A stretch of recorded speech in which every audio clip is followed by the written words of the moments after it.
Hello दोस्तों, स्वागत है તમારું સોનુસ કિચનમાં। તો આજ આપણે બનાવશું આખા લસણનું શાક। આખું લસણ છે એ મેં બાફી લીધું છે, થોડુંક મીઠું ને હળદર નાખી। ત્યાર પછી શાકની ગ્રેવી બનાવશું આપણે। તેમાં 2 કાંદા લીધા છે મેં મોટી સાઈઝની, અને આપણે પેસ્ટ બનાવીશું।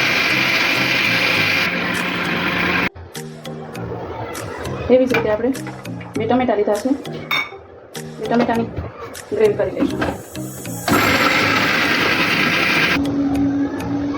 ત્યાર પછી આદુ લસણની પણ આપણે પેસ્ટ બનાવી લઈશું।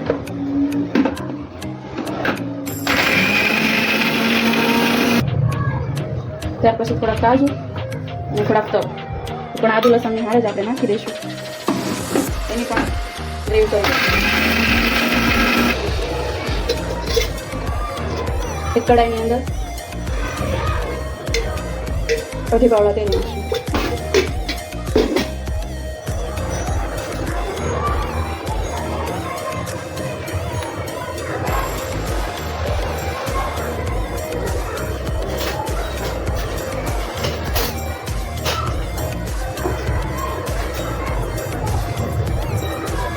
ત્યાર પછી એમાં 1 તજનો ટુકડો અને 2 લાલ મરચાં નાખીશું વઘાર માટે।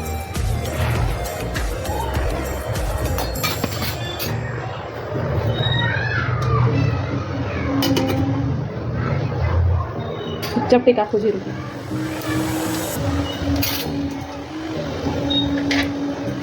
ત્યાર પછી જે કાંદાની ગ્રેવી કરી છે આપણે એમાં આપણે વઘાર કરી નાખીશું। સારું એવું કરાવી જાય। ત્યાર પછી આદુ લસણ કાજુ અને તલની જે પેસ્ટ બનાવેલી હતી એ આપણે નાખી દઈશું। જ્યાં લગી લાલ થાય ત્યાં લગી એને ચડવા દઈશું। ત્યાર પછી એમાં ટમેટા નાખી દઈશું। ટમેટા આપણે બરાબર ભૂનાઈ જાય, ટમેટા આપણા સરસ એવા ભૂનાઈ ગયા છે। ત્યાર પછી 1.5 ચમચી મરચું પાવડર, ચપટી પાવડર, 1 ચમચી 1.5 ચમચી ધાણા જીરું,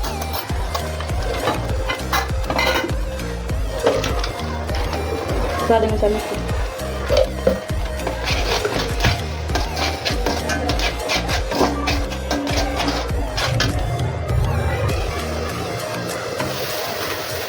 ગ્રેવી આપણી બરાબર થઈ ગઈ છે। ત્યાર પછી એમાં જે આપણે કાપેલું લસણ હતું એ નાખી દઈશું।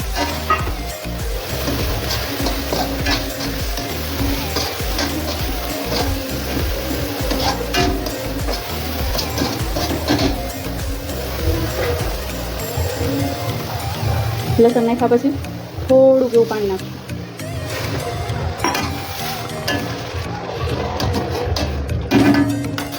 ઢાંકીને એને 2 મિનિટ રહેવા દઈશું,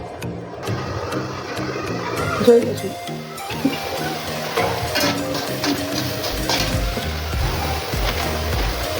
ત્યાર પછી એમાં થોડો ગરમ મસાલો નાખશું, થોડી કસૂરી મેથી નાખશું, 2 થી 3 મરચી કટિંગ કરેલી છે નાખી દઈશું।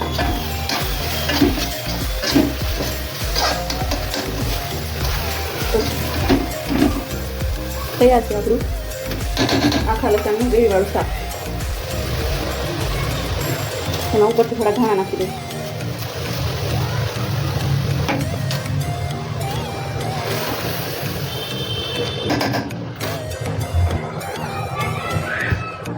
તો તૈયાર છે આપણું ગ્રેવીવાળું આખા લસણનું શાક। તો હાલો દોસ્તો, બધા જમવા।